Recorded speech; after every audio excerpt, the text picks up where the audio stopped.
Yes, Massive and crew, back once again with another video. It's your boy Busy Bee Science, and today I am going to talk to you about what you need to get started to get into the music business, to make music at home, etc. I'm going to be doing a little series on what you need to get into producing.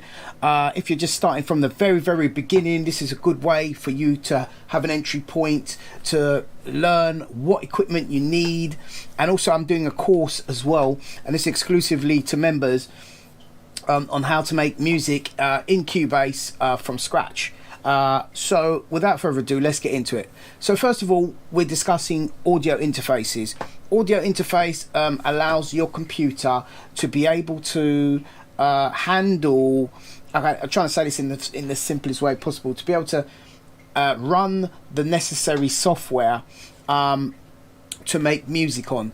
A lot of these DAWs, as you call them, which are music sequencers like Renoise, Cubase, Logic, and all these sequencers, if you like, they require a certain type of audio interface to work. Now, when it comes to audio interfaces, there are many different types of audio interfaces. You can buy a budget one, and you can spend a lot of money on a high one. I can tell you now firsthand, when you're making jungle, drum and bass, etc., if you have a high-end audio interface, it does make a difference to the sound.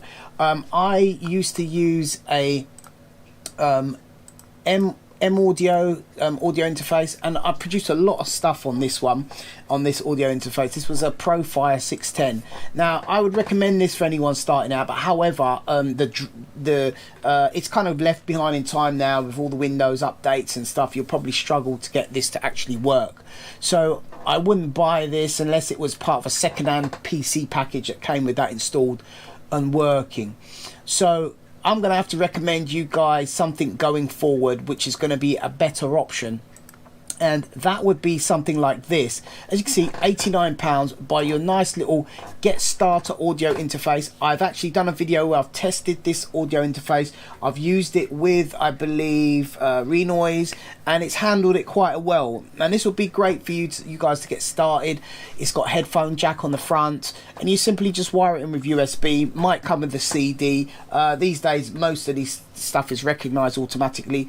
Worst case scenario, you would have to download a program from the internet, double click, it'll install it, and it will work. And all the new DAWs, you know, sequencers, Logic, Cubase, Ableton, whatever you want to use, Renoise, will recognize this as an audio interface. This is a great way to get started. Obviously, if you're making tracks on here, you know, you might want to learn a little bit about equalization and all that kind of stuff, but it's not important right now. For you to get your beat down and have some fun, this is a great way to get started, and it's not going to break the bank. Obviously, once you get more skills required and you decide that this is the thing for you and you want to do it forever, and you're loving the results that you're getting, you might actually start to be able to sell a few songs, etc., and then you can think about upgrading to something a little bit more better. Now, there are better audio interfaces out there, and I did notice an actual huge difference in the sound quality, especially to the point where I was using the low-end sound cards for quite a while. I call them low-end, but they still sound great, don't get me wrong. We used to have what they used to call them sound cards, and they got the name sound cards, UND card. They got the name sound cards because they used to be sound cards. They used to be like little PCI things that used to plug into your PC. So if I give you an example, there was one called the audiophile 2496, and like I used to swear by this card back in the day. I used to actually love this sound card to pieces. It served me well. It comes with MIDI, everything, but it plugs into your PC. I'm not sure whether it still works with Windows or the latest version of Mac. I don't think this was a Mac. I think this is only Windows, to be honest, supported. Let's have a look. Yeah, I probably wouldn't get into that right now. I would stay with the one that I showed you. It's more up to date. It would be pretty much seamless. If you wanted to spend out a bit more money, this is a great audio interface, and also the sound quality of this is good. There's other audio interfaces as well. My go-to audio interface is the Fireface UCX.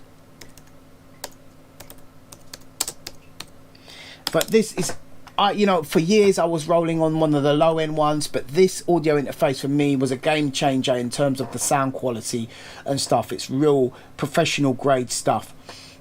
Another sound card that audio interface that I've used is the Apollo Quad, and again UAD, hold on, Apollo Quad, not the Thunderbolt one, I believe it's a Firewire one. Let's have a look here quickly. Yeah, this one here, this is a really good sound card. It's got that kind of like hardware sound to it, like it's quite bright, quite chunky, and again, you can't go wrong with buying any of these audio interfaces. If you get one of these, I do recommend getting it second hand, because this, if you buy it second hand, you could probably get one with plugins already thrown in and save yourself an absolute fortune when it comes to you know, purchasing this piece of kit, because this comes with a lot of plugins, and I'm just going to be speaking on the terms where people don't really know what all these things are, but I would say for the more top end people who want to just be a bit more professional and stuff, this is a recommend, or I would definitely recommend 100%. If you're not into any of the external plugins and you're not looking to buy any UAD stuff, like, you know, splash out money on plugins, this is great. It comes with a massive mixer. The mixer is fully routable, more user friendly and understandable than the one in the Apollo. I'll show you a quick little peek at the mixer. You know, it's got the whirler inputs, probably about 8 in and 8 out. It's also got some ADAT set up that you can mess around with if you've got a bit of output gear and you want to put that into it. But let's not go too deep, because remember, this is a beginner's course, and I'll get to the advanced. So I'm assuming you guys are starting out and you need, you want to get yourself an audio interface, right? You pick up something. I haven't tested any of these, but I'm pretty sure that, you know, all of these other ones would do you just fine. I do recommend the M Audio M2x2. Yeah, this one here, M Track 2x2, great audio interface for someone starting out. Next, you're going to need a keyboard controller.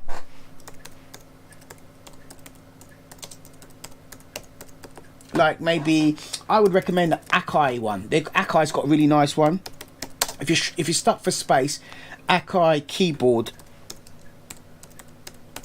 Right, they do. I think it's called Akai Advance. Akai Advance. They're really good little keyboards. I mean, you could buy something cheap like this at $79.99. You know, this will do you. Any one of these would do you. But you got to just think about, you know, how you're going to play. The limitations with these is only 2 octaves, so you can only play a little bit, you know, at a time. But you can shift the octaves up and down.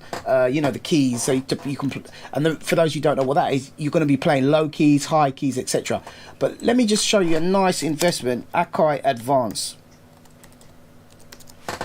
This one, not Akai, AI, Akia. Start a new brand there, look. Right. Akai Advance now. Well, what, they don't sell them no more, what? Alright, let me see if I could find it on Google. Akai Advance. Yeah, there you go. Akai Advance 49. Right, this is a great little keyboard here. Highly recommend this. It doesn't take up too much space. They've got the third, I think there's a smaller one than this as well, but this is great. Look, it's got a little crystal display. You know, you can do lots of advanced stuff on this. Controllers, you can mix VST instruments. It comes with a library, so it's a good little booster for someone who wants to get a nice piece of kit and wants to buy just that keyboard first of all. Or you can go for, like, if you want to go top end, you can go for the Native Instruments, what's it called? Complete Control S49. Now there's a smaller Akai keyboard as well, coming to think of it. So look out for the size of the keyboard. There's a 49, and there's also a smaller one, I believe. Look, they've got the 61, they've got 32 as well. But look, 49, right? And that keyboard there would you buy that with, like, you use it to control their native instruments library. You can buy libraries and add-ons. We'll talk more about that later. But this is like the advanced end. So let's just keep it basic, to be honest.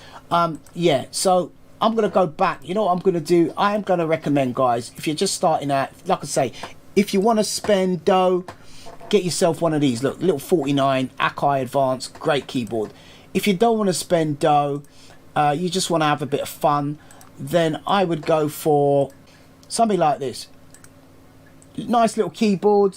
I've got one here, sitting here. This was one bought for me by Kit Killigan.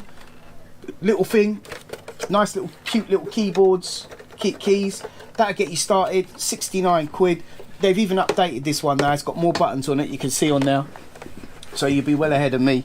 Little lights, got pads for playing drums. So that would be great. So you've got your keyboard, you've got your audio interface. You probably need to get some leads for it. So, I mean, these keyboards come with USB cable.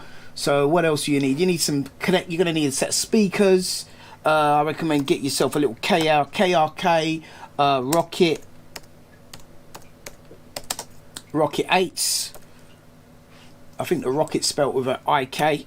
Rocket 8s, IT. Right, get yourself a KRK Rocket 8s.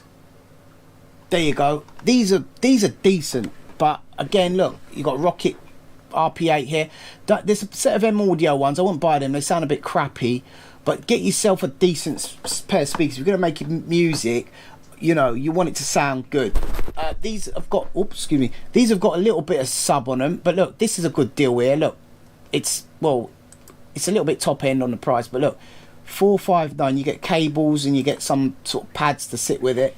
Let me see if we can see a cheaper deal. These seem to have gone up, man. I swear they weren't this price ages ago. Active power monitor. You know what, we're going to take this in series. Comment down below if you guys get stuck, want me to do a video on any equipment that you want me to recommend for you guys to buy to get started into music production. But you know, let's say you've got your audio interface, you've got it all set up, you've got everything that you need, yeah. And I'll do another video a little bit more about speakers, etc. Guys in the shop will more likely be able to, if you check out my guys at DV247 over in Romford in London, these guys here, man, will help you out and help you get started with that with a piece of kit. You know, your Rocket. I'll put a link in the description of the video, maybe a little shopping list of kit that you can buy that would help you out to get started on how to you know, build a studio up from scratch and get Cubase up and running. In the meantime, my next video is going to show you, providing you've got that all set up, we're going to jump and we're going to jump a section, and I'm going to show you everything how to get started on Cubase. Okay guys, that's it for today's video. Take care, God bless, peace.